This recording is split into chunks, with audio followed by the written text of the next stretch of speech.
look at your own life and feel like a stranger in it. Not lost, not confused. Something quieter than that.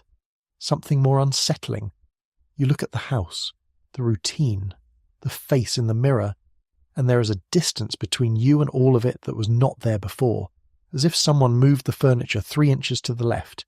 Everything is in place. Nothing feels right. You cannot explain this to people. You have tried. They look at you with concern, then with mild confusion, then they change the subject. Because from the outside, your life looks fine. Maybe it looks exactly as it always has. A job, a home, people who love you. The ordinary inventory of a life. And yet you stand inside it like a guest who has overstayed their welcome in their own home. This is not ingratitude. I want to be clear about that from the start. What you are feeling is not a failure of thankfulness. It is not depression, though it can look like it from a distance. It is not a midlife crisis, though people will reach for that word because it gives them somewhere to put you. What it is this. You have changed, and the life around you has not caught up yet. Or perhaps the reverse is true. The life changed, and you are still standing in the ruins of what it used to be, holding a map of a place that no longer exists. Either way, you do not recognize where you are, and that disorientation is one of the most exhausting things a person can carry in silence. The weight of this is not the unfamiliarity itself.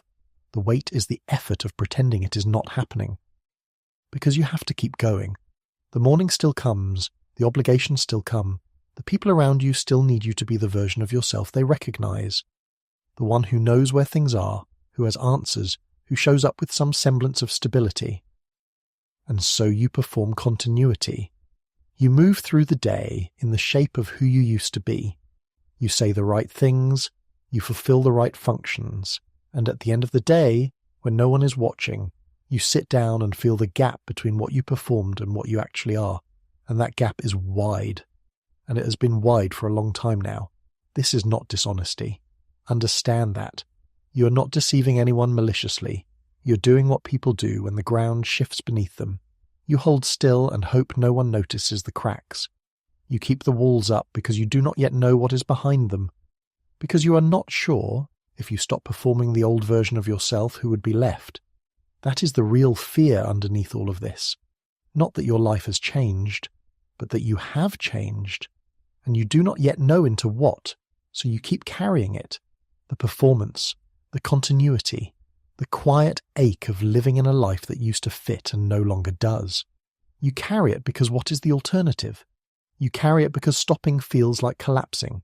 You carry it because no one gave you permission to put it down, and you are tired.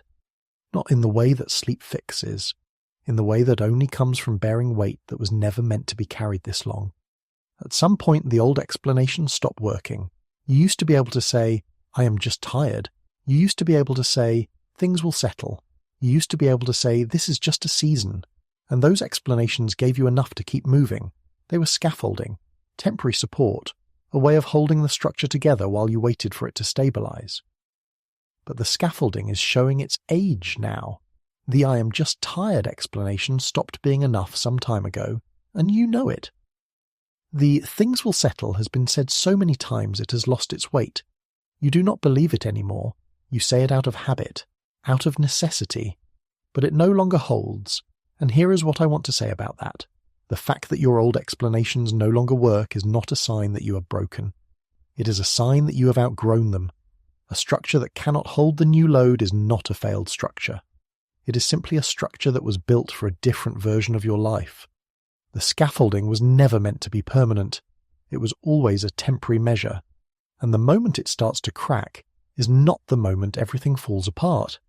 It is the moment you finally stop pretending the scaffolding was the building. You have been maintaining a version of yourself that no longer corresponds to what is actually inside you. You have been patching it, reinforcing it, painting over the cracks, and it has held. You are still standing. That is not nothing. That endurance took real strength, but the patching has reached its limit, and somewhere underneath the maintenance and the performance and the careful management of appearances, there is a question you have been avoiding because you are not ready to hear the answer. Who am I now? Not who I was. Not who I was supposed to become. Who am I? Here. in this life that I do not recognize, carrying a version of myself that no longer fits? That question is not a crisis.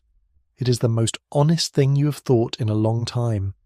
There is a temptation at this point to treat what you are experiencing as a problem to be solved, to look for the right framework, the right intervention, the right shift in thinking that will put everything back in its place, to find the tool that reconnects you to your own life. I am asking you to resist that temptation, not permanently, but for now, because what is happening to you is not a malfunction, it is a movement. Something is being removed. And what is being removed is not your faith, not your identity, not your capacity for meaning. What is being removed is the version of yourself that was built to survive what you have already survived. That version did its job. It got you here. But it was built for conditions that no longer exist, and it cannot take you further. This is not easy to accept, because that old version of yourself was familiar. It had a particular weight in your hands. You knew its dimensions. You knew what it could carry and what it could not, and losing it, even when it no longer serves you, is a grief. Name that grief. Do not perform past it. There is a reason the Psalms do not rush. There is a reason David did not say, "I was in the pit, and then I remembered to be grateful." He said, "I am in the pit. I am crying out from the pit. I do not understand why I am in the pit. And I am saying this to you directly, without performance, without the posture of faith I am supposed to maintain. That is the only honest prayer available to someone in your position right now, not the prayer of resolution, the prayer of location. Here I am. In this unfamiliar place, in this life I do not recognize, in this body that feels like borrowed clothes. Here I am. God is not absent from this disorientation. I know that is difficult to feel. But the silence you are experiencing is not the silence of an empty room. It is the silence of a room where something is being built very carefully, very slowly, in conditions that require stillness. You cannot see it yet. That is not a failure of faith. It is the nature of foundations. They are laid underground, in the dark, before anything above the surface is visible. What feels like the removal of yourself is the removal of what was never the foundation. The scaffolding is being taken down, not because the building is finished, because it is ready to stand on its own. This will take longer than you want it to. The disorientation will not resolve on a schedule. There will be days when the unfamiliarity lifts slightly, and you catch a glimpse of something that feels like yourself. Quieter, perhaps, and less certain, but more honest. And there will be days when the gap between you and your own life feels wider than ever. Both of those days are part of the same process. If you are carrying this, the strangeness of your own life, the exhaustion of performing continuity, the grief of an identity that no longer fits, I want you to know that you are not carrying it alone. This channel exists for people in exactly this place, not the people who have come through the other side and have a testimony to offer, the people who are still in the middle of it, still disoriented, still waiting for the ground to feel solid again. If that is where you are, stay, come back. Walk this stretch of road in honest company. Leave the word remain in the comments, if this is where you find yourself today. Not as a performance of resolution, as a simple acknowledgement. I am here, I am still in it, and I am not running from it anymore. That is enough. That is in fact a great deal. Something is already changing in you, even if you cannot name it yet. It is not dramatic. It does not feel the way you imagine transformation would feel. It is quieter than that, less triumphant, but more durable. It looks like this. You sit with the unfamiliarity without immediately reaching for an explanation. You feel the gap between yourself and your old life without immediately trying to close it. You notice, and this is small, but it is real, that you're slightly less afraid of the question than you were, not ready to answer it, but less afraid of it. That is the new foundation beginning to show itself. It will not announce itself.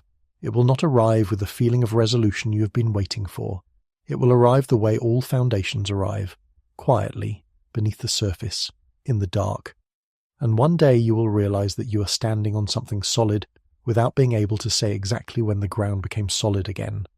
The life you do not recognize will slowly become the life you are building. Not the life you lost, not the life you planned. something you did not design and cannot yet see clearly, but something that is genuinely yours in a way the old version never fully was. You are not at the end of this.